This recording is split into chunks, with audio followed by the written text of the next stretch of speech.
So we began the lessons today with Proverbs, a capable wife who can find. And I ran that reading past my own wife, Molly. So let's move on to the gospel reading.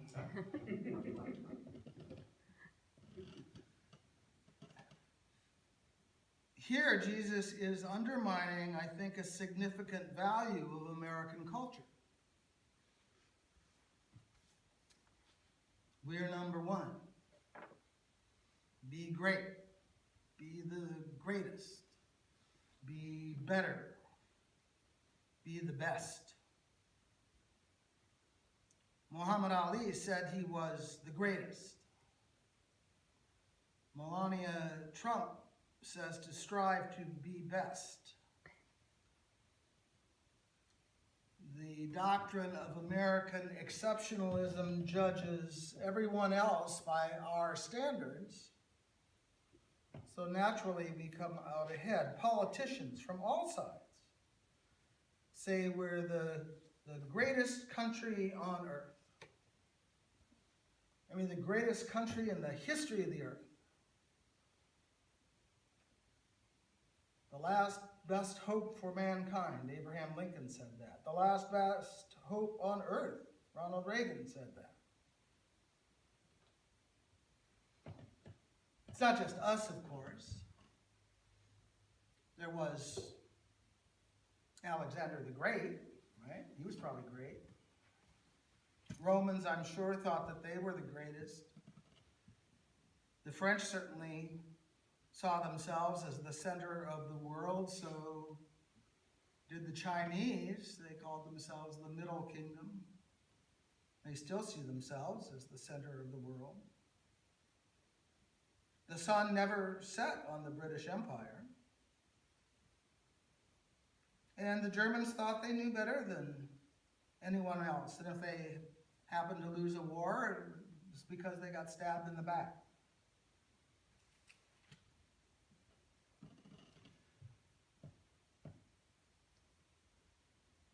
But competition, determining who's the greatest, is, I think, an extremely, maybe almost uniquely American way of seeing things. It's part of how we survived in the unnatural selection of colonial expansion.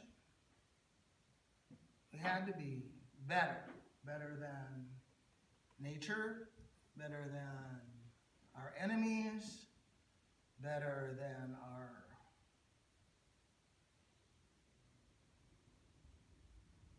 government, higher, stronger, faster, richer, smarter.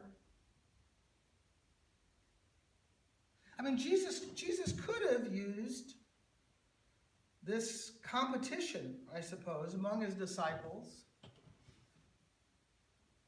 to motivate them, right?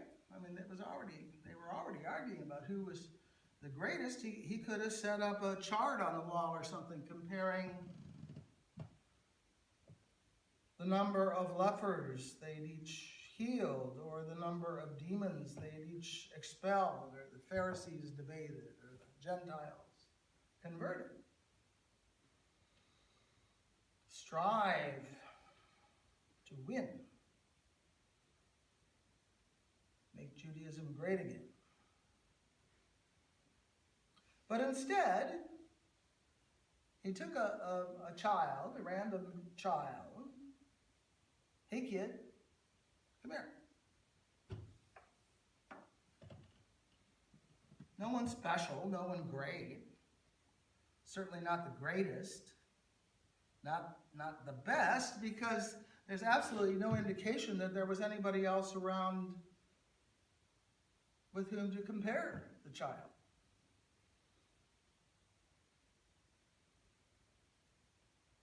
It's just a child, like each of us at one time. Child who didn't ask to be born, who just shows up, is thrown into the world, like being thrown into the deep end of the pool, to sink or swim, to just get through the day.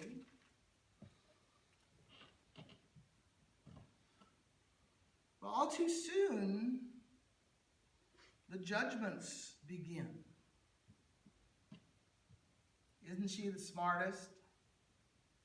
Isn't he the best? Are the twins taking too long to start talking? Maybe we'd get those baby Einstein things. Maybe find out what the best software is for infants and toddlers. Get them on wait lists for the best private preschools. We start comparing, we start competing very, very early. Winning isn't everything, it's the only thing, someone said. Jesus didn't say that. Jesus said basically there is no comparison. Just let your light shine. Just let your light shine. You don't need to worry about other people's light. Just let your light shine.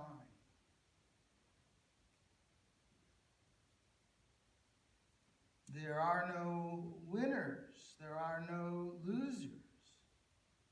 Each unique expressions of God's Spirit in the world, whole in themselves, perfect as we are. Judge not, Jesus said, in spite of the fact that judgment of one sort or another is so often at the center of our thoughts. James says that boasting is devilish in nature. Comparison and competition arising from envy and selfish ambition. And the wisdom of the world may bring success in the world, but true peace, he says, requires submission rather than greatness. Service rather than command. When Matthew picks up this story from Mark, he has Jesus saying not only to accept the child, but to become the child. To dig down deep inside,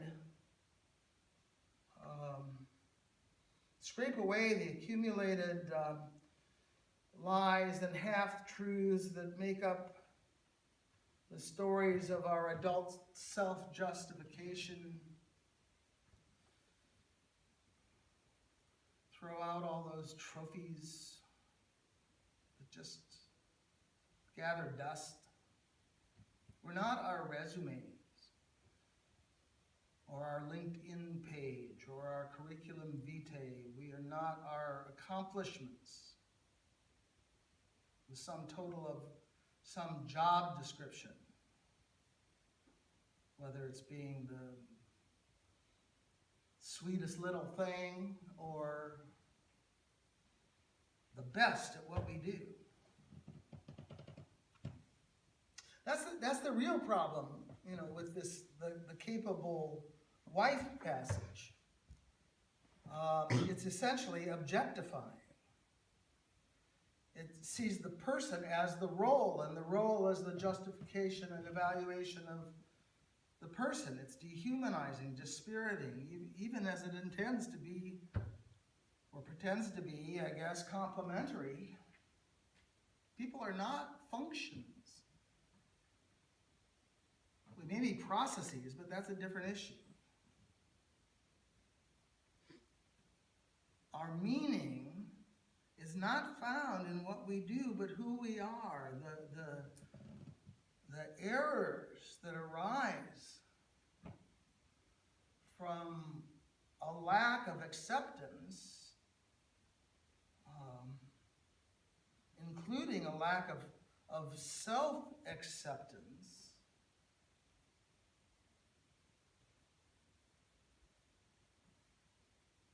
whole self-acceptance, is both at the root of and the result of our judgment and competition.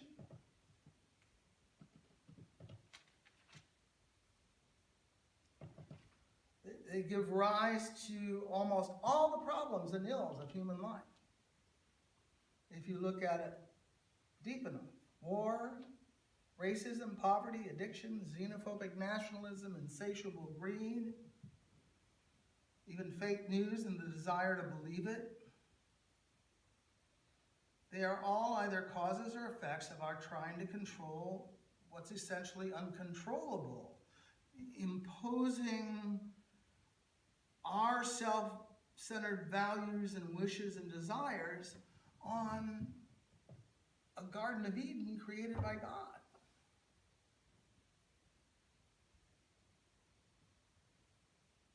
We ate from that tree of the knowledge of good and evil and started making those distinctions. As a result, we felt shame at our nakedness, at how we compared. And we started to cover up. A cover-up that's been very disabling, to such an extent that you could almost say that judgment itself is original sin.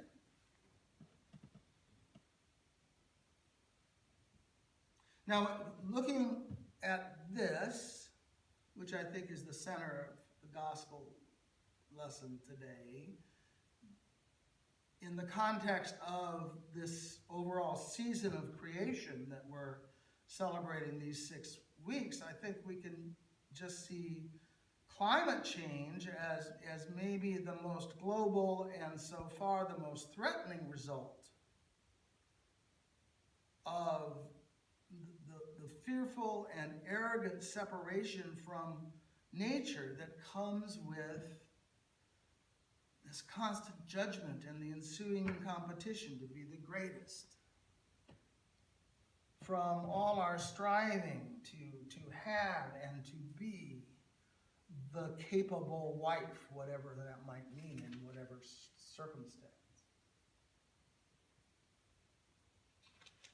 Comparisons and analysis are helpful methods for engineering and medicine and science as something that's meant to be useful. But when it comes to people, when it comes to life, we need to just let it be and breathe.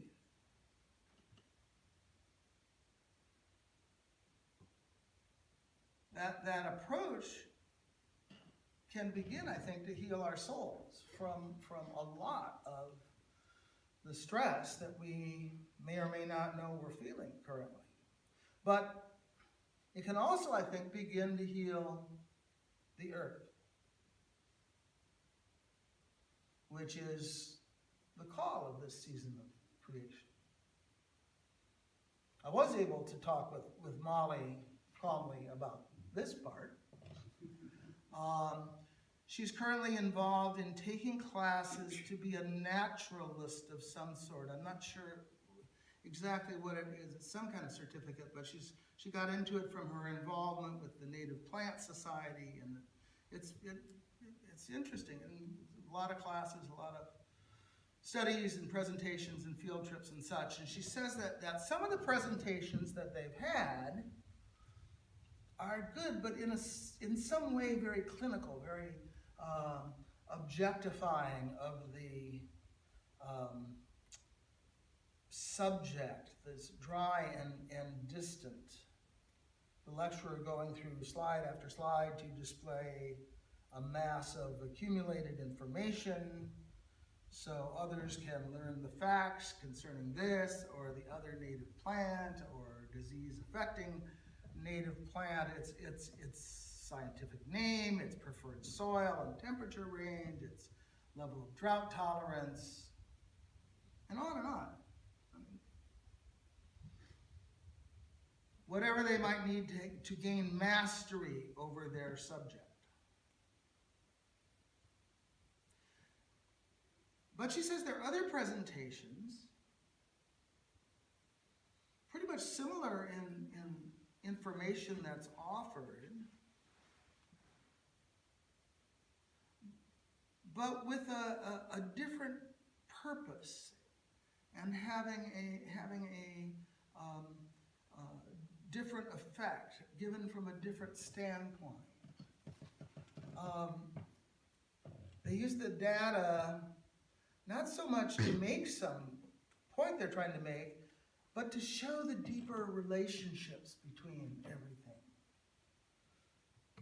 The relationships between different plants to each other, the diseases to the plants and to other diseases, relationship to the ever-widening environment that somehow can bring the student into the world of the plant rather than, at least mentally, ripping the plant out and taking it into the researcher's figurative laboratory.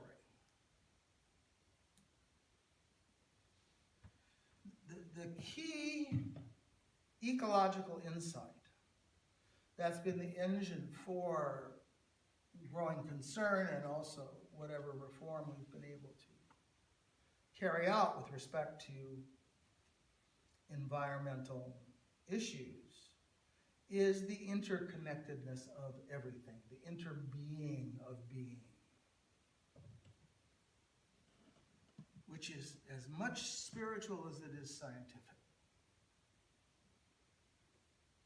To be like a child is to re-enter interbeing. And conversely, when we're able to cultivate our ecological interconnection, that activity invites spiritual rebirth. So it goes both ways.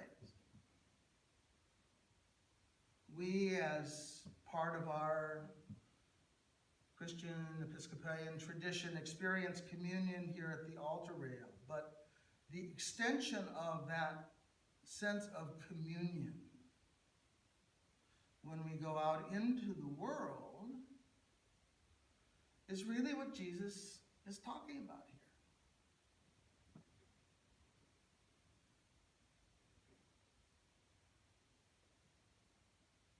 The ever-presence of the world in life and us for the world.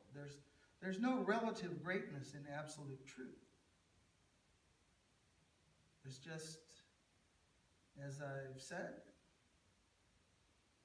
and I'm sure we'll say again, expressions of God's Spirit in space and time,